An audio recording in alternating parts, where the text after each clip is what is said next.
Salut tout le monde, c'est Baptiste de la chaîne Mobilitest. Aujourd'hui, je vous fais un test sur un VTT électrique, le Puluma PH001, celui qui se trouve juste derrière moi. Et comme d'hab, petit rappel du programme juste avant de commencer. Donc la vidéo sera composée de 3 parties.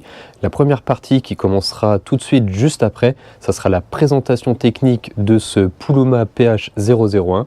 Seconde partie de la vidéo, on fera un test en fonctionnement pour voir un petit peu ce que ça vaut dans les conditions réelles d'utilisation. Test de freinage, test de vitesse, le comportement général du vélo, etc.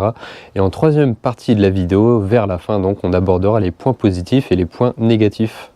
Et allez, c'est parti, on va tout de suite rentrer dans le vif du sujet en commençant par vous présenter les caractéristiques de ce PH001. Donc comme je l'ai dit et comme vous l'avez remarqué, on est vraiment sur un vrai VTT électrique. Là, c'est vraiment fait pour faire du tout-terrain. Alors déjà, on va commencer par parler des roues. Donc on est sur un VTT en 27,5 pour les diamètres. Là, on est sur des pneus CST Patrol qui sont en 2,8 pouces de large. Bon voilà, CST, vous le savez, c'est pas les meilleurs pneus qui soient. Après cela, ça tient la route, mais je pense que vous avez tout intérêt à les remplacer par la suite par exemple du Maxxis.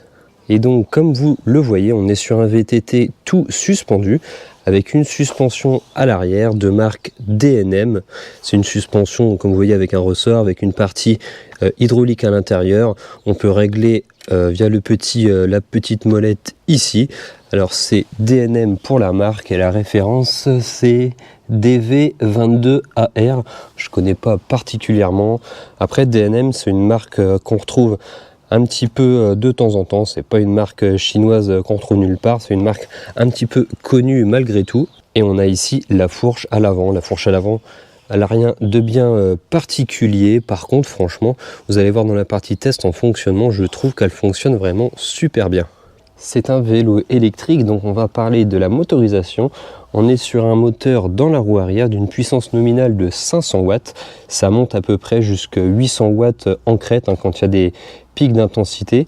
On a une cassette Shimano 9 vitesses à l'arrière qu'on aperçoit ici. On voit que le plus grand pignon c'est 32 dents. Le plus petit, honnêtement je vois pas, il y a la chaîne dessus, donc je mettrai peut-être en surimpression. Avec son dérailleur juste en dessous. Pour la partie transmission avant, on a un monoplateau qu'on aperçoit maintenant. Pour alimenter la bestiole, on retrouve une batterie 48 volts de 20 ampères qui se retrouve ici intégrée dans la partie avant du cadre. 20 ampères, c'est plutôt pas mal, on va dire on est dans la moyenne haute en termes de capacité de batterie pour les vélos électriques. En plus, le fait qu'elle soit intégrée, c'est vraiment pas mal. Ça évite d'avoir une petite protubérance comme ça en général sur le dessus du cadre à l'avant. La connectique de charge, ça se trouve ici, derrière le petit cache en silicone. Et on a ici une serrure, ce qui permet en insérant une clé de retirer totalement la batterie pour la désolidariser du vélo et de pouvoir la recharger indépendamment du vélo, au bureau par exemple. Mais comme vous l'avez vu, on a la connectique de l'autre côté, donc on peut bien sûr charger sa batterie sur le vélo sans rien enlever. Pour la partie freinage, on est sur du frein à disque hydraulique de marque Shimano avec son disque de 160 mm que vous voyez ici pour la partie arrière. Et on retrouve exactement la même chose pour la partie avant. Alors la particularité de ce VTT électrique, comme beaucoup d'autres vélos chinois que j'ai testés jusqu'à présent, c'est qu'il dispose ici d'une poignée d'accélérateur. Hop, et regardez, bien sûr si je mets pas de vitesse, voilà. Donc si je tourne, et voilà, ça permet de l'utiliser vraiment comme une petite mobilette pour démarrer plus rapidement quand on a arrêté, ou alors vraiment quand on n'a pas envie de pédaler au final. Pour vous présenter rapidement la partie guidon, donc on retrouve des poignées en silicone de chaque côté. Honnêtement, c'est pas les meilleures poignées que j'ai déjà vues. Celles-là, je les aime pas trop. En plus, regardez, elles glissent assez facilement sur le cintre. On a la poignée de frein, alors ça c'est la poignée arrière, et à droite on a la poignée avant, comme assez souvent chez les vélos électriques chinois. On retrouve un afficheur monochrome au milieu, en noir et blanc donc, avec un boîtier sur lequel on retrouve 3 boutons, bouton plus, bouton moins, qui permettent, comme vous voyez, là voilà, je passe à 5, ça permet d'être dans le mode d'assistance le plus élevé, et quand on redescend à 0, c'est-à-dire qu'on n'a pas du tout d'assistance électrique, et au milieu le bouton power pour allumer ou éteindre le vélo. Sur la partie droite, donc je l'ai dit tout à l'heure, on a l'accélérateur, on a également la poignée de dérailleur arrière. Alors, poignée de dérailleur, c'est assez particulier parce qu'on a aussi un klaxon qui se trouve ici. Le problème, c'est que c'est mis de cette façon parce que sinon, quand on veut monter les vitesses avec le grand levier qui se trouve ici, ça vient taper dans le klaxon et pareil là en fait c'est un petit peu incliné vers l'avant. Normalement ça doit être plus rabattu, le problème c'est qu'on peut pas parce que pareil ça vient taper dans ce coin là, donc là voilà c'est pas le meilleur combo qui soit de mélanger ces deux là parce que du coup la poignée la poignée de derrière est un petit peu positionnée à l'arrache, c'est pas hyper ergonomique. Pour parler des accessoires, eh bien, il n'y a pas grand chose hormis une lumière avant qu'on aperçoit ici. D'ailleurs je vais vous l'allumer, voilà, bon, ça éclaire plutôt bien. Le problème c'est qu'on en a seulement une à l'avant, on n'a rien du tout à l'arrière. Je ne l'ai pas monté mais d'origine, enfin quand on le reçoit, il y a un porte-bagages arrière qui est monté, un petit porte-bagages assez simpliste mais il a le mérite d'être là. Honnêtement pour ce genre de vélo, moi je l'ai retiré, mais il faut savoir qu'il y a un porte-bagages. Par contre ouais, on n'a pas de lumière arrière d'origine, ça c'est un petit peu gênant. Et pour parler un petit peu des chiffres maintenant, on va commencer par parler de l'autonomie. Alors avec sa batterie 48 volts de 20 ampères-heure, si on l'utilise uniquement en full électrique, juste avec la poignée d'accélérateur, donc on va faire à peu près entre 45 et 50 km d'autonomie, sans pédaler donc. Si on l'utilise par contre comme un vrai vélo, comme un vrai VTT, celui-là on a vraiment envie et c'est nettement plus agréable de l'utiliser en pédalant d'ailleurs. Donc en pédalant en assistance électrique 1 voire 2, on va faire à peu près entre 100 et 120 km d'autonomie, donc c'est plutôt pas mal, on est dans la moyenne haute en termes d'autonomie. Le moteur arrière permet de délivrer sur le papier 80 Nm.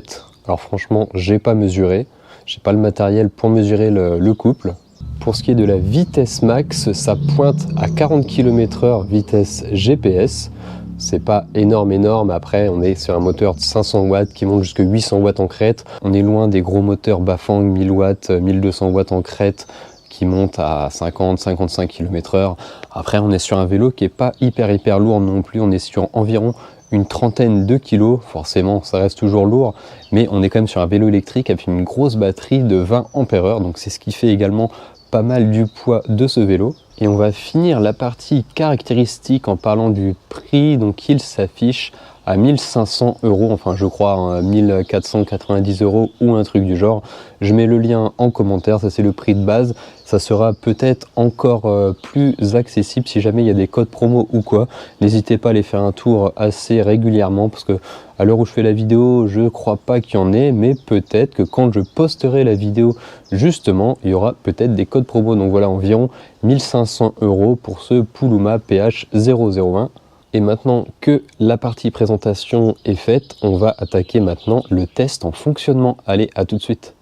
Et nous voilà lancés pour la partie test en fonctionnement de ce Puluma, ce VTT électrique de 500 watts. On le verra tout à l'heure, ça peut monter bien plus haut en crête.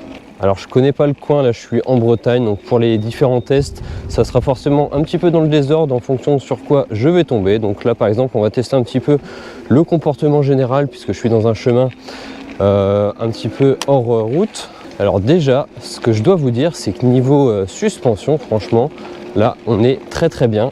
La suspension arrière centrale, la suspension DNM, elle est vraiment super. C'est une suspension à ressort avec de l'huile à l'intérieur. Et la suspension devant, au niveau de la fourche, voilà, regardez, hop, j'ai beau mettre tout mon poids dessus, j'arrive pas à aller en buter, ça remonte très bien. Donc là pour la partie suspension c'est vraiment un bon point, on est vraiment très bien.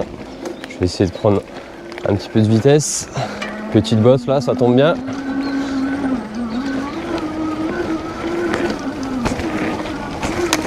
Voilà le petit saut, je suis tombé au bon endroit on va dire.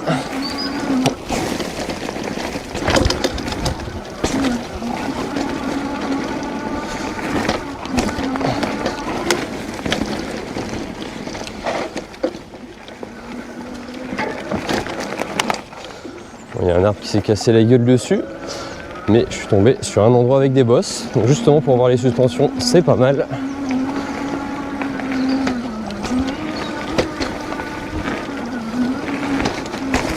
Voilà, vous avez vu, pas si on se rend bien compte à la caméra, mais en tout cas moi je trouve les suspensions vraiment superbes. Hop. Donc voilà, pour vous montrer un petit peu la partie suspension. Donc là voilà, je viens de passer sur une racine un petit peu importante. Voilà, on va essayer de rouler un petit peu, puis comme ça on verra encore un peu plus ce que ça donne. Je parlerai également juste après de l'assistance électrique. Donc là on va passer là, tiens, hop. Et bien on va parler tout de suite d'ailleurs de l'assistance électrique. Alors sur 5 niveaux, quand on se met en mode 0, là actuellement je suis en mode 0, on n'a pas du tout d'électrique, même à la gâchette. Dès que je mets le premier mode, voilà, ça s'active, et l'avantage c'est qu'on est vraiment tout en douceur. Là, niveau assistance électrique, c'est vraiment pile poil comme j'aime bien au premier mode. Voilà, on est à 10 km/h, 10-11 km/h, tranquille. Mode 2, petite poussée supplémentaire, je vais changer les vitesses au vélo. Voilà, on avance tranquille, 15 km/h. Troisième mode. Donc là on est sur un capteur de cadence, hein, c'est pas un capteur de couple. Après pour le prix en général, c'est des capteurs de couple qu'on trouve pour ce tarif. Voilà, on est sur environ 25 km/h pour le mode 3. Mode 4, ça part encore un peu plus vite. Au passage, vous avez remarqué les racines, suspension avant au top là. Franchement, c'est une des meilleures suspensions que j'ai eues jusque là. On va être sur environ 30 km/h pour le mode 3. En plus, c'est très réactif. Dès que j'arrête, hop, l'électrique s'arrête. Ça repart à quasiment un demi-tour de pédale quand je fais tourner les pédales. Et mode 5, environ 40. Et on va tester maintenant la vitesse max à la gâchette. Mais normalement, on devrait être pareil aux alentours des 40. On remarque d'ailleurs que là, je suis environ à 750 watts de puissance instantanée. J'étais tombé à peu près 800 tout à l'heure, mais après la batterie était un tout petit peu plus chargée. 35, 37, 38, 39, voilà, on était à peu près à 40. Et concernant la cadence au niveau du pédalage, à partir de 35, on commence à avoir une cadence de pédalage quand même assez rapide. Regardez, voilà, là je pédale quand même assez vite. Concernant le freinage maintenant, c'est plutôt pas mal, on est sur du frein à disque hydraulique de marque Shimano. On va voir un petit peu ce que ça donne. Allez, c'est parti, je suis à 30. Voilà, pas de surprise, comme à chaque fois en général avec du frein à disque hydraulique. Comme je l'ai dit tout à l'heure, je suis en Bretagne, donc on va rouler un petit peu sur les dunes dans le sable. Alors quand c'est du sable comme ça, qui est bien tassé, ça y va bien. Par contre forcément, dès que le sable est assez tendre, on va dire, quand il y en a pas mal, et ben, ça devient un peu plus compliqué. Mais on va en profiter. Regardez, justement là, voilà, là c'est un peu compliqué. Ça y a été quand même parce que j'avais un petit peu de vitesse. Regardez, hop là, si je me mets juste à la gâchette, j'en chie un peu, je suis obligé de pédaler en même temps. En même temps, c'est un vélo. Alors là, c'est parti, donc juste à la gâchette, puissance maxi. Là, je suis à fond. Je suis à 15 km/h. Ça y va quand même, hein. Ça reste quand même relativement puissant, mais comme j'ai dit tout à l'heure, j'ai déjà eu bien plus puissant. En tout cas, c'est vraiment sympa à conduire ce Puluma ou Puluma, je sais pas comment on l'appelle. Hop là, les petits cailloux, les suspensions ont très bien fait leur job. C'est un vélo qui est plutôt sympa, un VTT, parce que là on est vraiment, on va dire, sur un vrai VTT. Ce qui est pas trop pratique par contre, c'est au niveau du changement de vitesse sur le vélo, parce qu'au niveau de la poignée d'accélérateur, il y a un klaxon juste en dessous. Et par défaut, c'était un peu trop rapproché la poignée d'accélérateur, enfin la poignée du dérailleur arrière. Et ce qui faisait que ça tapait dedans à chaque fois qu'on changeait de vitesse. Et pire, ça se mettait à klaxonner à chaque fois puisque ça tapait dans le klaxon. Donc par défaut, donc je l'ai redécalé un petit peu vers la gauche. Le problème, c'est qu'on est obligé de le incliner un peu vers l'avant. Donc enfin voilà, je sais pas si vous voyez, mais c'est vraiment pas hyper pratique, je trouve. On est obligé d'aller chercher loin avec le pouce, un petit peu derrière, pour descendre les vitesses, c'est pas top top. Donc voilà pour la partie test en fonctionnement. Globalement, c'est vraiment un bon vélo, un bon VTT qui passe partout. Et on va passer maintenant au point positif. Et nous voilà de retour. J'espère que la petite promenade vous aura plu. On va donc attaquer maintenant les points positifs. Alors, qu'est-ce que j'ai bien aimé avec ce VTT électrique? Alors moi, j'ai vraiment bien aimé, c'est son confort, c'est ses amortisseurs, que ça soit l'hydraulique avant, l'hydraulique arrière sous la selle. On est vraiment très bien amorti. Là, c'est vraiment un bon point. J'ai bien aimé ses 9 vitesses. J'ai bien aimé son assistance électrique qui est pas excessive dès le mode 1, on est genre vers 10 km/h, un truc comme ça, et ça pointe jusqu'à 40 km/h, je crois, quand on est dans le mode le plus puissant. Donc voilà, on n'est pas sur un capteur de couple, c'est dommage. Après, on n'est pas sur un VTT qui est extrêmement cher. Donc voilà, j'aurais préféré forcément un capteur de couple, mais on peut pas tout avoir. L'assistance électrique reste quand même pas trop mal. J'ai bien aimé ces freins à disque hydrauliques Shimano. Là voilà, comme à chaque fois quand on a du frein à disque hydraulique, en général on n'a jamais de surprise. C'est vraiment un bon freinage et j'ai bien aimé sa maniabilité avec son guidon qui est quand même assez large. Concernant maintenant la partie point négatif, alors je trouve honnêtement que ça manque un petit peu de puissance. On est sur un vélo de 500 watts qui va monter jusqu'à peu près 800 watts en puissance en crête. Après, j'ai l'habitude d'avoir des gros fat bikes de 1000 watts, etc. Mais bon, je trouve quand même que les 500 watts de puissance nominale, c'est un poil léger à mon goût. Après, peut-être qu'une personne lambda, entre guillemets, qui n'a jamais essayé de vélo électrique va trouver ça puissant malgré tout. Et j'ai trouvé ça un petit peu moyen de mettre un petit porte-bagages, mais de ne pas mettre de garde-boue et de ne pas mettre de lumière arrière. Pour vous faire une conclusion sur ce PH001, c'est un vélo qui est très confortable, qui a de très bonnes suspensions. Ça tombe bien, c'est un vélo qui est fait pour faire du tout-terrain. Ce vélo, il est proposé à 1500 €. En plus, ce vélo, il intègre quand même des composants qu'on trouve ailleurs. C'est pas du composant chinois qu'on retrouve qu'en Chine. On a quand même une suspension centrale DNM. C'est pas forcément du ultra haut de gamme, mais ça reste une suspension de marque. On a une cassette Shimano 9 vitesses. On a des freins à disque hydrauliques Shimano également. On a un moteur de 500 watts, forcément c'est pas le moteur le plus puissant, le plus couple du monde. On a par contre une grosse batterie de 20 ampères-heure en 48 volts. On n'est pas sur un vélo hyper lourd, donc avec une grosse batterie comme ça permet une très bonne autonomie. On a une gâchette d'accélérateur, c'est plutôt assez sympa à utiliser. On va être sur environ 40 km/h en vitesse de pointe. Voilà, je pense que pour 1500 €, on est vraiment sur un bon rapport qualité-prix. Et moi, maintenant, je vous dis à bientôt pour une prochaine vidéo et n'hésitez pas à vous abonner. Salut!